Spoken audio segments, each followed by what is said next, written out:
Before Goodfellas, mob movies were about respect, tradition, and old-world codes of honor. But in 1990, Martin Scorsese did something different. He made crime look like the greatest party in America. Fast cars, easy money, endless food, and the kind of power that makes the suburbs look pathetic. Goodfellas didn't just show the mafia. It made us want to sit at the table, eat the pasta, and laugh with the wise guys. But here's the trick. The very thing that makes Goodfellas so irresistible is also what makes it devastating. Because when crime looks this fun, the crash hits twice as hard.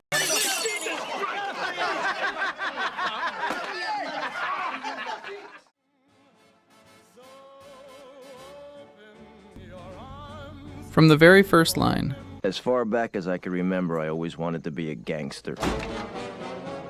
As far back as I can remember, I always wanted to be a gangster.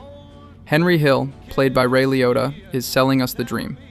Not of being safe, not of being respected, but of being untouchable.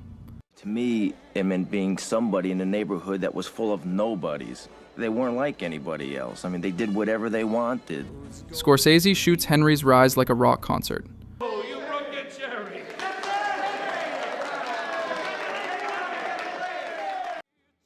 We watch Henry go from the kid shining shoes on the corner to the man who skips every line, walks through every back door, and has every face in the room nodding in respect.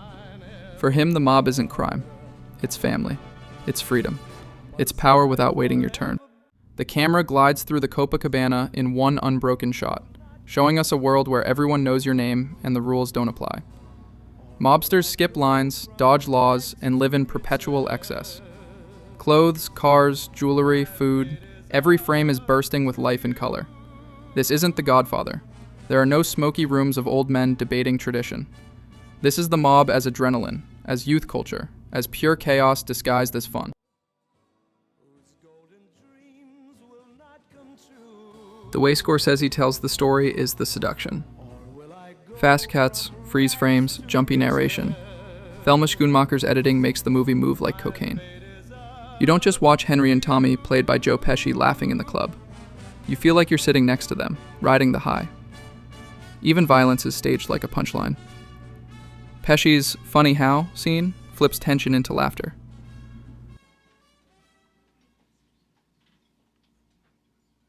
Get the fuck out of here, Tommy.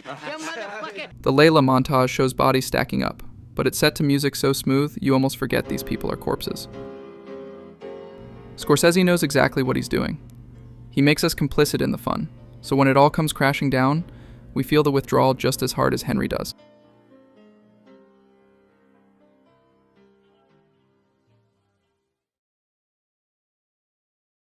No high lasts forever. Wake up, Henry.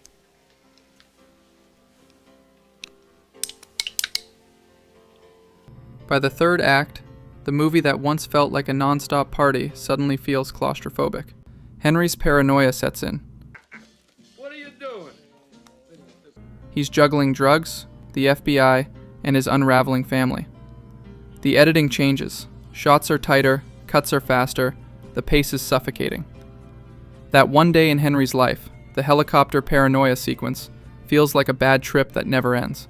Oh God, I see it. Scorsese pulls the rug out. The glamour fades, and what's left?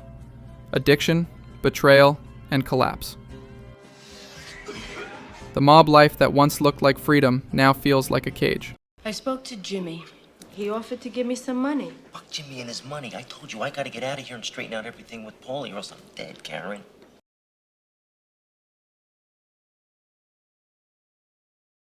By this time, the fun has curdled into something uglier.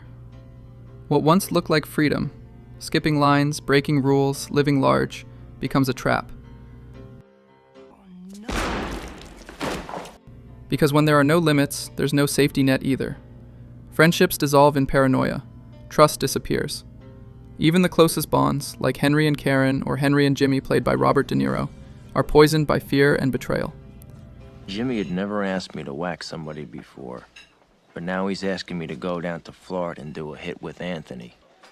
That's when I knew I would never have come back from Florida alive. And that's the genius of Goodfellas. It shows how the very thing that makes the mob lifestyle exciting, the lack of rules, is also what makes it unbearable. It's not just that the party ends. It's that the party was toxic all along. Henry didn't join the mob because he was evil. He joined because it was fun. Because it was better than a regular job. Better than the suburbs. Better than being another nobody. That's what makes the final image sting.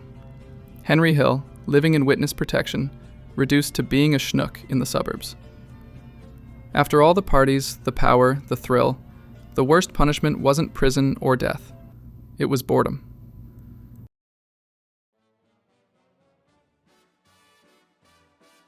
So why does Goodfellas still feel alive today? Because it cracked the code of how pop culture romanticizes bad behavior. Every rapper, every influencer flexing money, cars, and clout is following the Goodfellas playbook. Crime, excess, and chaos as the ultimate vibe. But the movie is smarter than its imitators. It shows both sides, the irresistible rush of power and the inevitable crash of reality. It's not a warning or a lecture, it's a seduction followed by a hangover. That's why Goodfellas made crime look fun, and why it remains the most dangerous mob movie ever made. So here's the question. Did Scorsese trick us into enjoying crime? Or did he just show us why people choose it in the first place? Is Goodfellas glamorizing or exposing? Drop your take in the comments. I want to know if you think Goodfellas is the most fun mob movie ever made, or the most brutal takedown of the mob myth. And if you love film breakdowns that peel back the style, the history, and the chaos, hit subscribe, because this party is just getting started.